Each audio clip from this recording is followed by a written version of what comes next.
wa ala alihi wa ashabihi wa mawalah. Ashhadu an la ilaha illallah wa ashhadu anna Muhammadan abduhu wa rasuluh la nabiyya ba'dah. Amma ba'du. Pertama-tama marilah kita panjatkan puji syukur kehadirat Allah Subhanahu wa taala yang telah mana memberikan kita beribu-ribu nikmat, di antaranya nikmat iman, Islam serta sehat walafiat. Di sini ada yang sakit? Alhamdulillah di sini sehat semua, betul? Sehat semua, betul? Dengan nikmat-nikmat tersebut sehingga kita bisa berkumpul di tempat yang insya Allah dimuliakan oleh Allah Subhanahu wa taala. Amin ya Allah ya Rabbal alamin. Salawat serta salam senantiasa kita curahkan, senantiasa kita limpahkan kepada baginda besar kita. Siapa lagi kalau bukan Habibina wa Syafi'ina wa Maulana Muhammadin wa Maulana Muhammadin. Tak lupa kepada keluarganya, sahabatnya, tabi'in, tabiatnya, dan kita selaku umatnya. Mudah-mudahan mendapatkan syafaatul ummah yaumil qiyamah nanti. Amin ya Allah ya Rabbal alamin.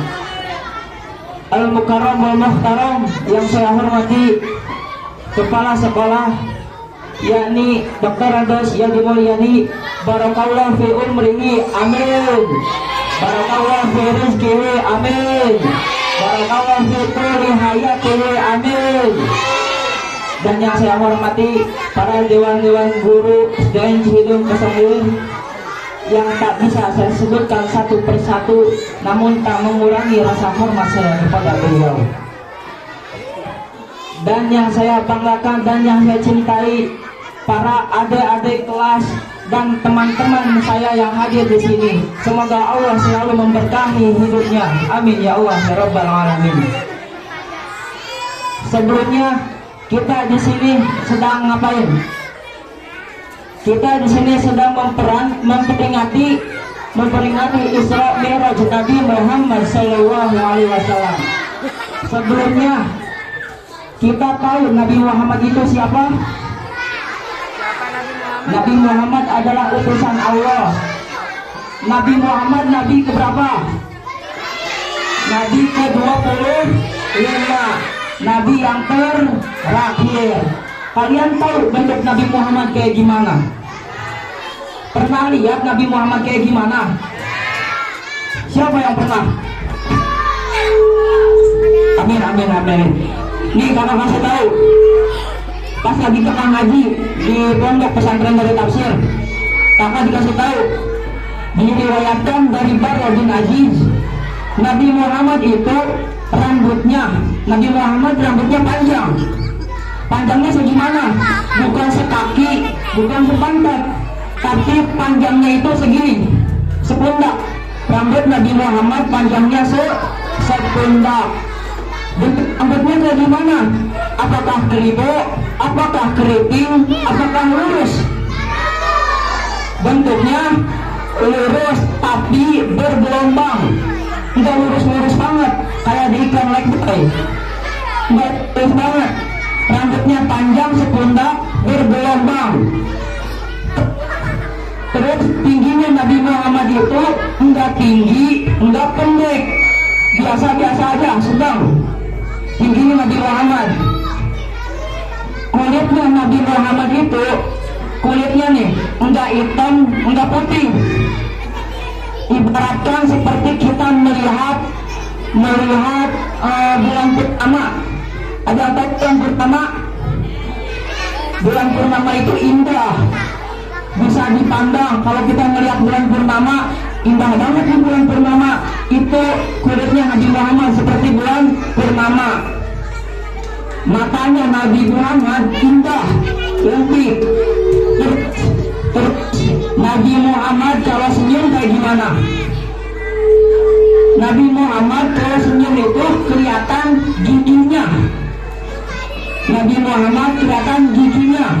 kalau senyum tuh. Terus pundaknya Nabi Muhammad itu lebar, gede, lebar pundaknya. Menurut para ulama, barang siapa yang memiliki pinggul yang lebar, maka dia itu memiliki keinginan yang sangat tinggi. Pundaknya lebar.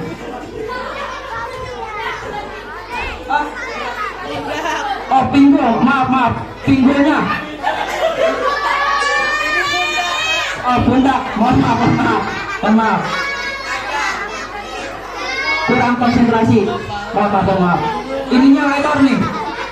Bisa lihat kan? Lebar. Terus Nabi Muhammad perutnya itu kayak batu yang berjajar. Kalau kata sekarang mah sispek. Tahu sispek? Kayak roti belah. Perutnya Nabi Muhammad.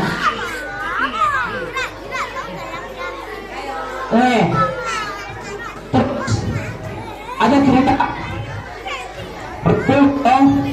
Rasulullah lagi berkumpul sama sahabatnya, lagi ngumpul sama sahabatnya kayak gini kayak kita lagi ngumpul. Rasulullah sama sahabatnya. Rasulullah bertanya kepada sahabatnya, ya Rasulullah, apakah kalian tahu golongan-golongan yang mulia itu? Rasulullah nanya ke sahabatnya, wahai para sahabatku, apakah kalian tahu golongan-golongan yang mulia? Apakah kalian tahu golongan-golongan yang soleh? Sahabat bertanya, sahabat menjawab ke Rasulullah, apakah para malaikat ya Rasulullah? Rasulullah menjawab, bagaimana mungkin para malaikat tidak mulia? Sedangkan malaikat itu kan selalu berada di sisi Allah. Mana mungkin malaikat tidak mulia?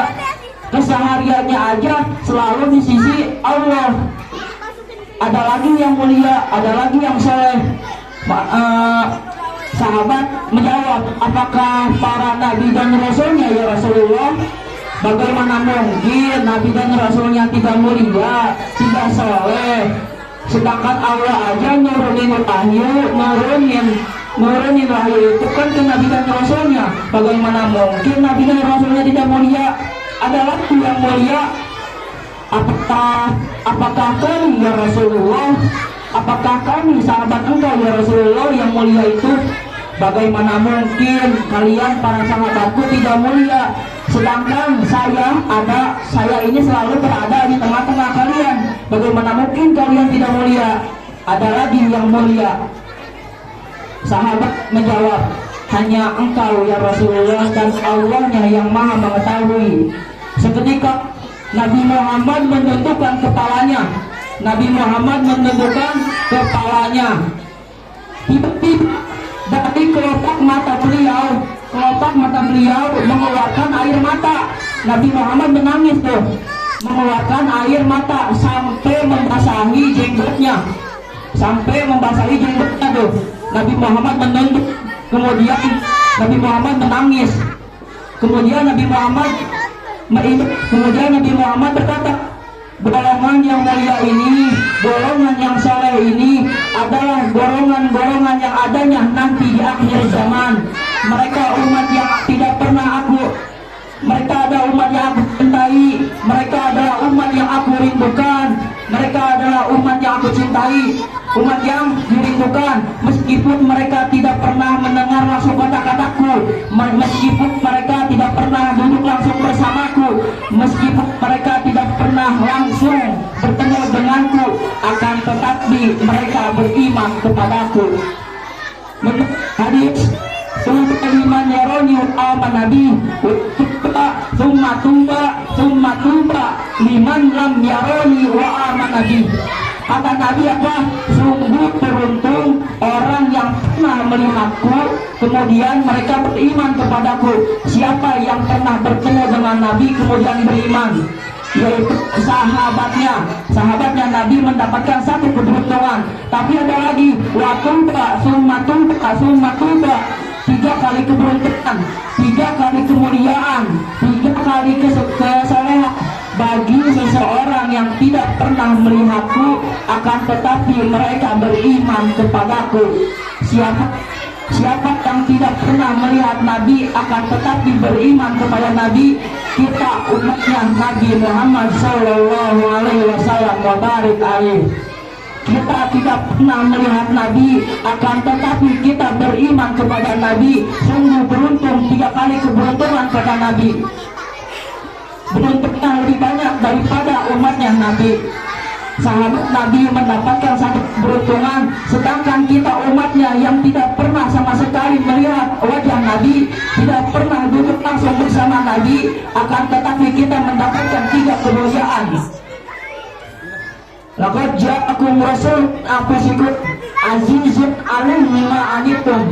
Laqad telah datang. Laqad ja'akum telah datang kepada kamu sekalian rasul utusan Allah min anfusikum, dari golongan kalian manusia, azizun 'alaihi ma anittum, sungguh berat penderitaan yang dialami oleh Muhammad. Nabi Muhammad menderita. Sebelum kita menderita, Nabi Muhammad lebih dahulu menderita. Sebelum kita menangis, Nabi Muhammad lebih dahulu menangis. Sebelum kita rindu, Nabi Muhammad lebih dahulu rindu. Sebelum kita cinta, Nabi Muhammad lebih dahulu cinta. Di sini ada yang cinta sama Nabi. Yang cinta sama Nabi angkat tangannya. Yang cinta sama Nabi angkat tangannya. Oke, mari kita bersalawat kepada Nabi. 1, 2, 3. Sallallahu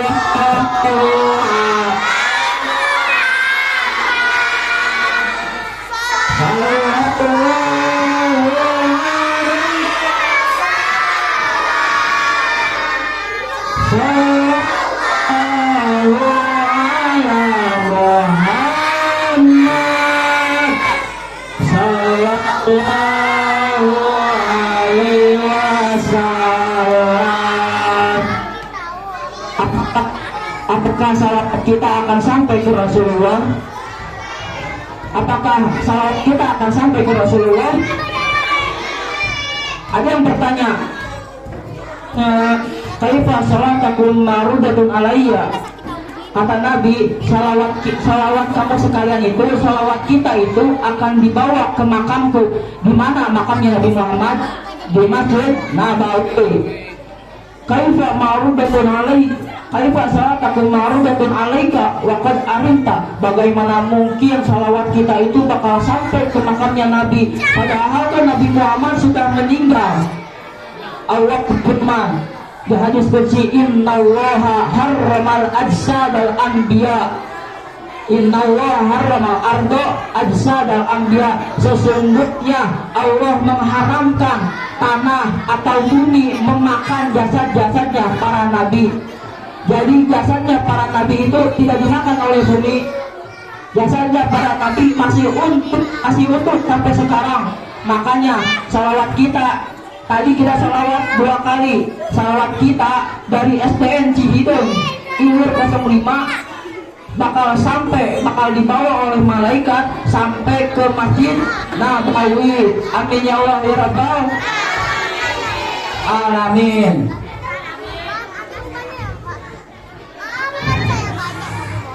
Lagi enggak?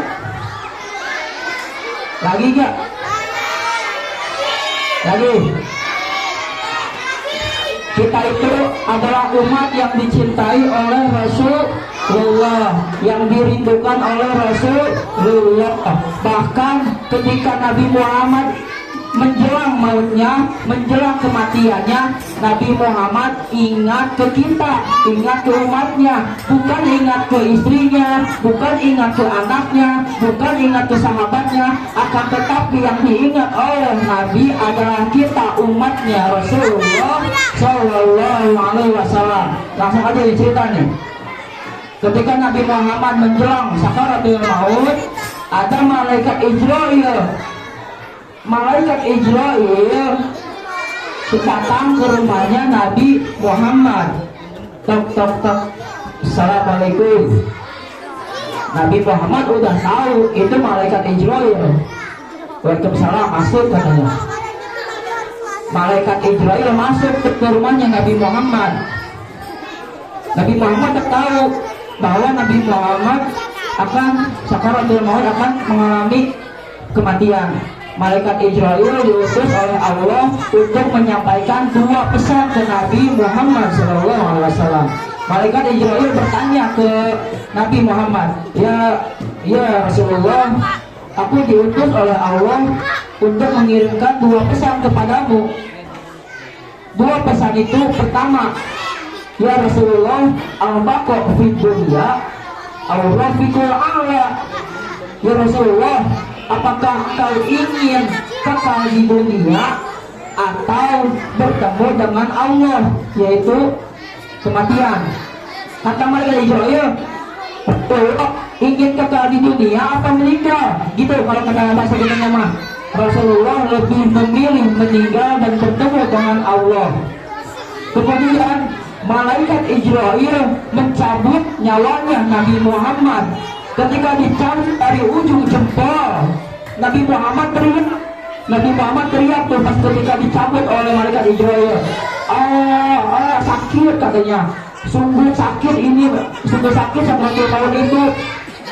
Kata Nabi Muhammad tuh, kalau pakai bahasa Arabnya nih, kalau pakai bahasa Arabnya, innal mauti lasyakarat, innal mauti lasyakarat. Itu kalau pakai bahasa Arabnya. Sesungguhnya dalam kematian itu ada sakaratil maut. Sesungguhnya dalam kematian itu ada sakaratil maut. Iya, sakit banget ini sakaratil maut ini.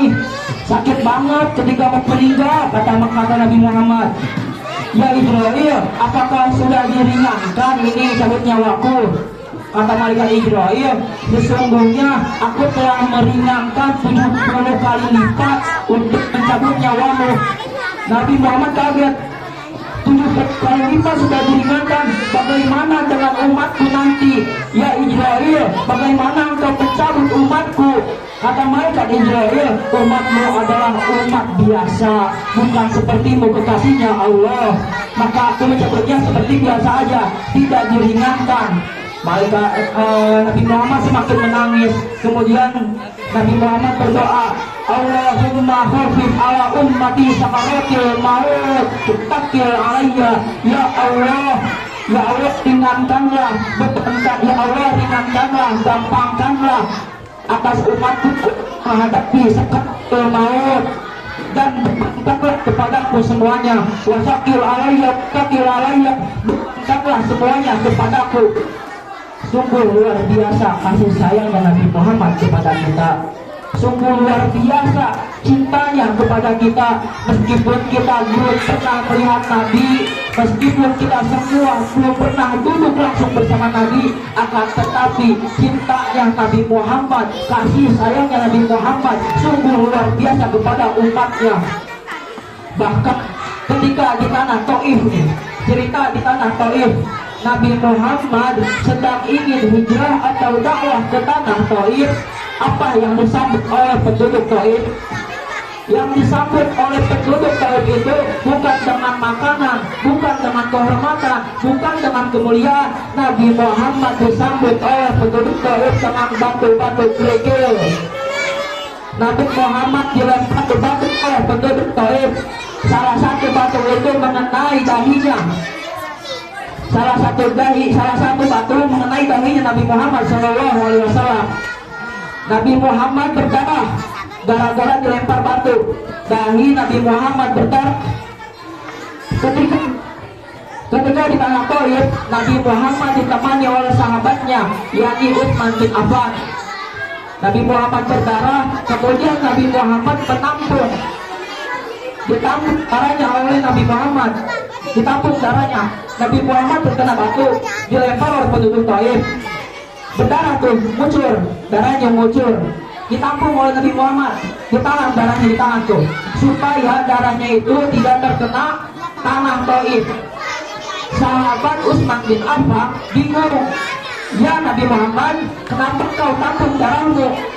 Kenapa engkau tidak biarkan darahmu ini tanah ke Taif, jatuh ke tanah Taif? Nabi Muhammad berkata, seandainya darahku ini jatuh ke tanah Taif, seandainya tanah Taif ini mengenai darahmu, maka Allah akan murka ke tanah Taif, maka Allah akan membuat balikan tanah Taif, sedangkan tanah Taif itu adalah umatku. Dalam keadaan berdarah pun, dalam keadaan Nabi Muhammad dilempar batu, Nabi Muhammad masih ingat ke umatnya, bukan ingat ke sahabatnya, bukan ingat ke keluarganya, akan tetapi ingat ke umatnya. Sungguh luar biasa cintanya Nabi Muhammad kepada kita. Bahkan di sakaratul maut, wasakil alayya, bebankanlah semuanya sakaratul maut ini kepadaku, jangan kepada umatku. Wasakil alayya, bebankanlah semuanya. Itu termasuk bentuk kasih sayangnya Nabi Muhammad. Contohnya gini, ketika kalian semua sakit, pernah tidak kalian sakit? Hadirin jangan berat.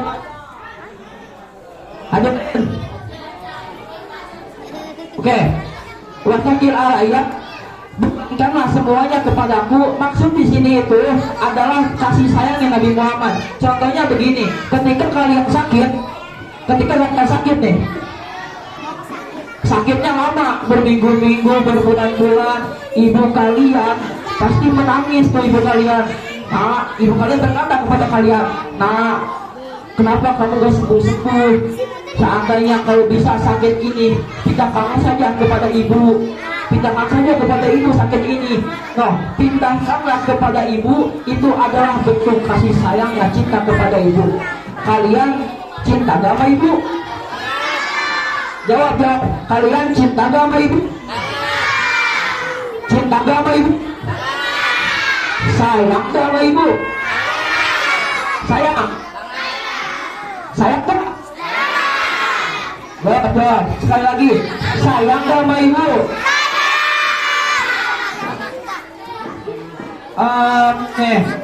Ketika ditanya ya, ada sahabat Nabi bertanya ke Rasulullah, ya Rasulullah, saya lebih harus menghormati ibu atau bapak?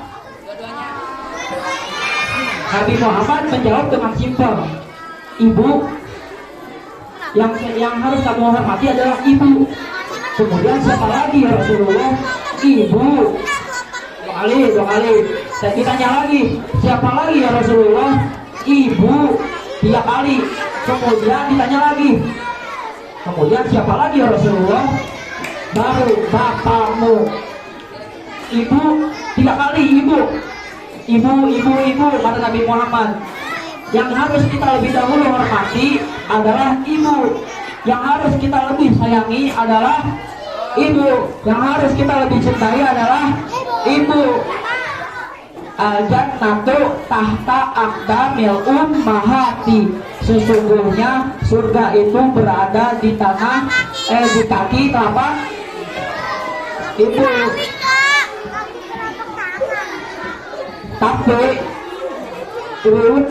kan surga ada di tanah berada di telapak kaki ibu. Surga berada di telapak kaki ibu. Surga itu kan memiliki pintu ya. Pintu itu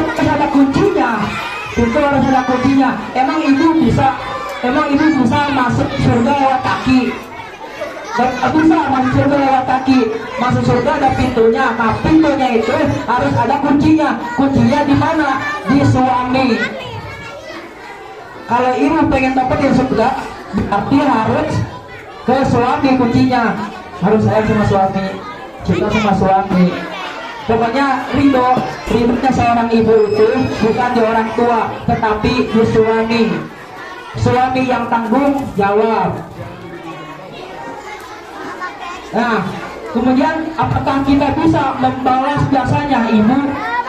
Membalas semua kebaikan ibu selama 9 bulan kita dikandung oleh ibu, dibawa-bawa kemana-mana. Ibu ingin ke pasar, kalian dibawa. Ibu pengen ke kamar mandi, kalian dibawa. Ibu pengen makan, kalian dibawa. Ibu pengen ke mall, naik angkot, naik motor, kalian selalu dibawa dalam kandungan 9 bulan. Kemudian lahir kalian ke dunia ini. Di dunia ini kalian diurusin lagi sama ibu, dipangku kemana-mana, disuapin, pokoknya kalian selalu sama ibu. Ditanya tuh,